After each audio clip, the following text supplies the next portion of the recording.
Saving Private Ryan isn't just a film. It's an unflinching journey into the brutal realities of World War II. From the harrowing chaos of Omaha Beach to the desperate last stand at the bridge, it immerses you into the bravery and sacrifices of the men who fought on D-Day.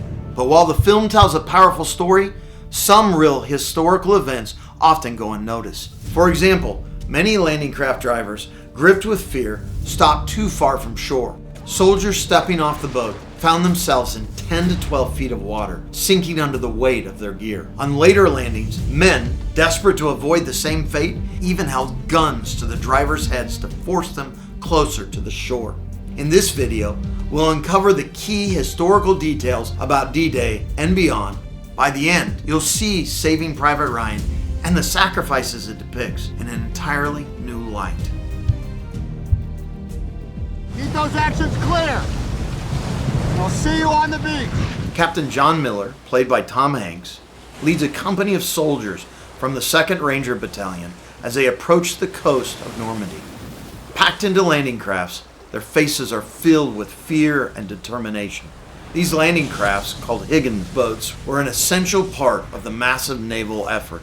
Now, Higgins boats were shallow draft vessels similar to barges and carried about 36 men. Designed to avoid damage in shallow waters, they were critical to the success of the amphibious landing in Normandy. Interestingly, some historians suggest they were originally designed for a more nefarious purpose, bootlegging illegal alcohol during Prohibition. But Higgins boats were just one piece of a monumental operation. The invasion began with heavy air and naval bombardment. British and American bombers targeting rail centers, dropping over 14,600 sorties in a single day. At Omaha Beach, the bombardment's results were mixed. Many bombs fell too far inland, leaving German defenses largely intact. Lieutenant Cyrus Adelaide described the bombardment as 1,000 4th of Julys rolled into one, and the heavens seemed to open, spilling 1,000,000 stars on the coastline. Unfortunately, the blasts were more like fireworks than bombs.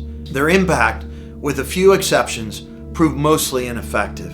Over 7,000 ships, manned by nearly 200,000 naval personnel, brought the invasion force to Normandy. The landing troops, primarily U.S., Canadian, and British forces, numbered over 130,000 soldiers, crossing from the British Isles, which Eisenhower called the greatest operating military base of all time. The seasickness depicted in the movie is accurate. The military served the men a hearty breakfast of bacon and eggs, hoping to brace the soldiers for the hard fight ahead. Combined with fear and rough seas, it left hundreds of soldiers violently seasick. In one famous story of the landing, a general sitting on a jeep in one of the Higgins boats sat on the downwind side of the men vomiting. The angry general ordered the men to shift to the other side of the boat, ironically only to have the wind shift directions.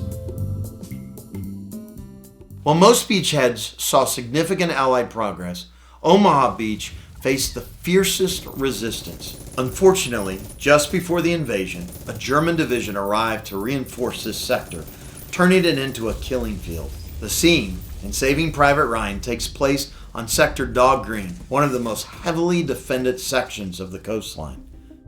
As the landing craft approached the beach, the men could hear the unmistakable pinging of German fire on the boat. Sergeant Harry Bear vividly described his brutal landing on Omaha Beach in the midst of the chaos of the surf and German bullets. As the ramp lowered, his lieutenant was killed instantly, leaving Bear suddenly in command. The next 200 yards were the greatest distance he would cover in his life. He recalled how the beach was covered with bodies, men with no legs, no arms. God, it was awful. Sergeant Odolowski recalled how 88s, which are heavy German artillery, were raining fire all around his landing craft. He yelled at his men to jump overboard to make their way ashore. It was a good call, as moments later an 88 hit his boat dead on. Once ashore, Odolowski said they came up behind a man carrying communications wire, and a lieutenant called out to him to give it to them. The soldier replied, "I can't, Lieutenant. What will I do with this?" In his right hand, he was carrying his left arm. Odolowski helped get the wire off his back, gave him some morphine, and yelled for a medic. This real piece of history is graphically recreated in Saving Private Ryan, when a shell-shocked soldier is shown standing on the beach holding his arm. Gather weapons and ammo! The film accurately depicts how barbed wire stalled the American advance on Omaha Beach. To break through, teams under heavy fire assembled Bangalore torpedoes. They're long, explosive tubes designed to blow gaps in the tangled wire. Risking their lives, these soldiers placed the torpedoes beneath the barriers, clearing a path for the men to push forward. Fire in the hole!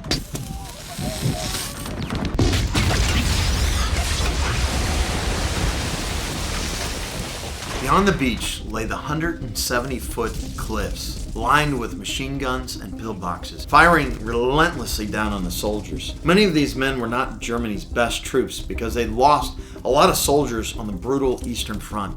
As a result, the cliffs were defended by young conscripts and older men from the German army. They were joined by soldiers from defeated nations who were forcibly made to participate and had little desire to fight. However, the addition of the German 352nd Infantry Division made Omaha Beach particularly deadly. The Americans used grappling hooks to scale the muddy cliffs, but the Germans furiously tried to cut the ropes as soon as they landed. Ingeniously, the hooks were often fitted with fuses, tricking the Germans into believing they were bombs. Just as Saving Private Ryan highlights the bravery and courage displayed on D-Day, history also reveals acts of unspeakable depravity. One such atrocity was committed by the 2nd SS Panzer Division, a force of 20,000 men and 163 tanks, tasked with driving the invading Allied forces back into the sea. However, the French resistance delayed the division for a critical 48 hours, during which their commander, General Heinz Lammerding, was killed. Enraged by this setback, the new commander, Major General Heinz von Brodowski, vowed revenge. In a chilling act of barbarity, von Brodowski ordered the destruction of the French town of Oradour-sur-Glane. The men were executed by machine gun fire, while the women and children were herded into a church, which was then set on fire. One last note to this tragedy. You see, the German officer had chosen the wrong village. The village he intended to punish was just down the road. By the end of the D-Day assault, Omaha Beach was littered with bodies of hundreds of American soldiers who paid the ultimate price. Shockingly, the day's casualties numbered 10,000 men rather than the anticipated 75,000 men. For the generals, this was a relief. For the thousands of sweethearts, mothers, and fathers back home, it was heartbreaking. Captain Miller, visibly shaken, surveys the devastation, his hands trembling. But the mission is far from over. I've got another one for you. Yes, sir. This one's straight from the top. Miller and his men receive new orders. Locate Private James Ryan, paratrooper in the 101st Airborne Division, whose 3 brothers have been killed in combat, and bring him home. Captain John Miller and his squad set off on their nearly impossible mission to locate and bring home Private James Ryan. The orders come directly from General George Marshall, who hopes that saving one grieving mother from losing all her sons might restore some sense of humanity in the chaos of war. The boy's alive. We are going to send somebody to find him. As you may know, Saving Private Ryan is fictional, but it's inspired by true events. Specifically, the story of Frederick Niland. Famously, the idea of making sure at least one child in a family remained alive began with the sinking of the American cruiser USS Juno. During the Battle of Guadalcanal, the Juno was sunk by a Japanese torpedo, killing all 5 Sullivan brothers who were serving together on the ship. This devastating loss prompted the U.S. War Department to enact the sole surviving son policy. It was this policy that influenced the decision to place the 4 Niland brothers in different units. Edward Niland served as a pilot in the U.S. Army Air Force, Robert in the 82nd Airborne, Preston in the 4th Infantry Division, and Frederick in the 101st Airborne Division. Tragically, the family's worst fears came true. Edward's plane was shot down over Burma, and both Robert and Preston were killed in Normandy on successive days following D-Day. When the army realized Frederick was the sole surviving brother, they immediately recalled him, and he served as a military policeman in New York for the remainder of the war. But the story didn't end there. Amazingly, Edward was discovered to be alive. He had been captured by the Japanese and survived as a prisoner of war. He was freed at the end of the war, bringing a bittersweet conclusion to the Niland's family story. Back to Captain Miller and his small squad as they fight to save their sole survivor. The journey takes them deeper into the war-torn French countryside, where they must navigate the treacherous terrain comprised of a patchwork of thick hedgerows and sunken roads. In the broader war, the advance from the beaches is not going well for the Allies. The hedgerows posed a major challenge for the Allies. The Americans hoped to blast their way through with tanks, but the weakness of this approach quickly became evident. As Allied tanks drove over the hilled hedgerows, the Germans quickly discovered the tanks' underbellies were lightly armored and vulnerable to attack. Fortunately, American ingenuity quickly turned the tide as soldiers reinforced the tank undersides with any scrap metal they could find. The soldiers also attached tank tusks, or metal bars, to the front of the tanks that allowed them to cut through the hedgerows. After finally making it through the hedgerows, Captain Miller's squad reaches the outskirts of Neuville, where they encounter remnants of the 82nd Airborne Division. It is here they locate a Private Ryan, only to discover that they found the wrong man. The misidentification is a severe blow to the squad's morale, leaving them disheartened and frustrated. Despite the setback, Captain Miller refuses to give up. With time running out and German forces regrouping, he rallies his men to continue the search for the real Private James Ryan, knowing full well that their journey will take them even deeper into enemy territory, where the stakes grow higher with every step. Captain Miller's squad finally reaches the outskirts of the fictional town of Ramel, where they locate the real Private James Ryan. James Francis Ryan? Yes, sir. How'd you guess that? Ryan, played by Matt Damon, is with a small group of paratroopers from the 101st Airborne Division, holding a strategic bridge over the Mer de Ray River. Shocked by the deaths of his brothers, Which one? All of them. Ryan refuses to abandon his position. It doesn't make any sense, sir. Why? Why me? Why do I deserve to go? Why not any of these guys? They all fought just as hard as me. Insisting he cannot leave his fellow troops behind in the face of an imminent German counterattack. Is that what they're supposed to tell your mother? When they send her another folded American flag? Tell her that when you found me, I was here, and I was with the only brothers that I have left. The bravery of Ryan and his paratroopers mirrors the real heroism of American paratroopers on D-Day. Around 46% of the 82nd would be killed, wounded, or go missing on D-Day. Some were dropped on Utah Beach, not a nice place to be on D-Day.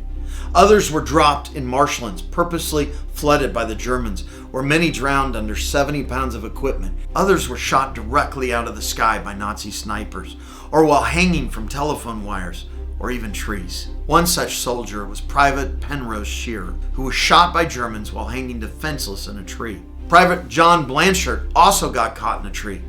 Not wanting the same fate as Shearer, he quickly pulled out his knife to cut the cords so he could fall to the ground. In his haste, fear, and adrenaline, he cut off 4 of his fingers, something he did not realize until later in the day. Back at Ramel, Captain Miller realizes the importance of holding the bridge and decides to stay. Someday we might look back on this and decide that saving Private Ryan was the one decent thing we were able to pull out of this whole god-awful mess. The squad quickly prepares for the German assault, rigging the bridge with explosives and setting up defensive positions.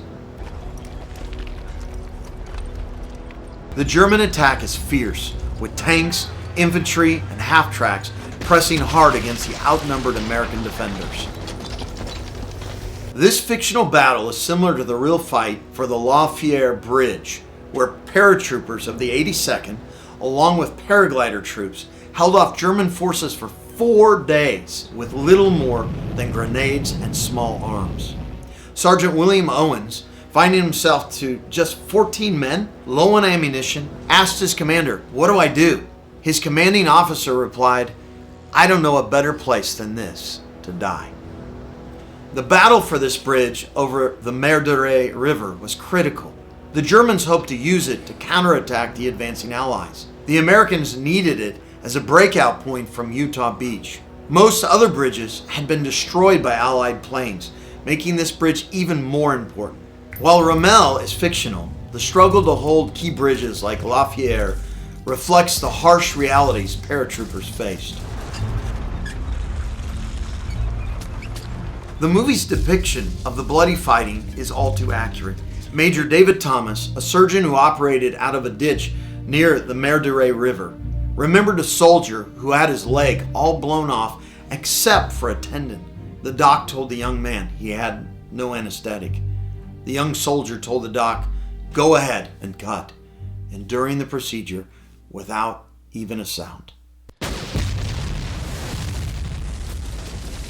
In the climactic battle of the film, Captain Miller is mortally wounded while attempting to detonate explosives to destroy the bridge. In his final moments, as reinforcements from the 2nd Armored Division finally arrive to turn the tide, Miller pulls Private Ryan close and delivers his last words. "Earn this. Earn it." The film closes with an emotional scene decades later, back at the Normandy American Cemetery Memorial. An older James Ryan, now a grandfather, stands before Captain Miller's grave, reflecting on whether he has lived a life worthy of the sacrifices made by Miller and his squad. I've tried to live my life the best I could. I hope that was enough. That is something we all should reflect on. I often think of my grandfather, who served in World War II, spending 4 long years separated from his wife and his children. He flew in a Douglas C-47 Skytrain as a radio operator, carrying out missions over North Africa, Sicily, Italy, and Western Europe. He was a kind, gentle, and godly man who found himself caught up in the great struggle over world domination. He rarely spoke of his experiences, but I will always remember the story about his best friend's plane being struck by enemy fire. He painfully had to watch it slowly spiral down to the ground and crash.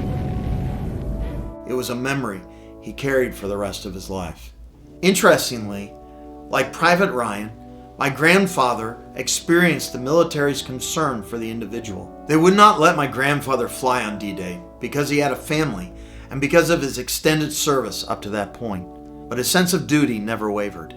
He continued to fly in combat afterwards. Like Private Ryan, I hope I can live a life worthy of such sacrifice. Thank you, grandfather, and thank you to all men and women who have valiantly served our country. So, where am I going to put Saving Private Ryan with all our other war movies? I'm going to put it at the top.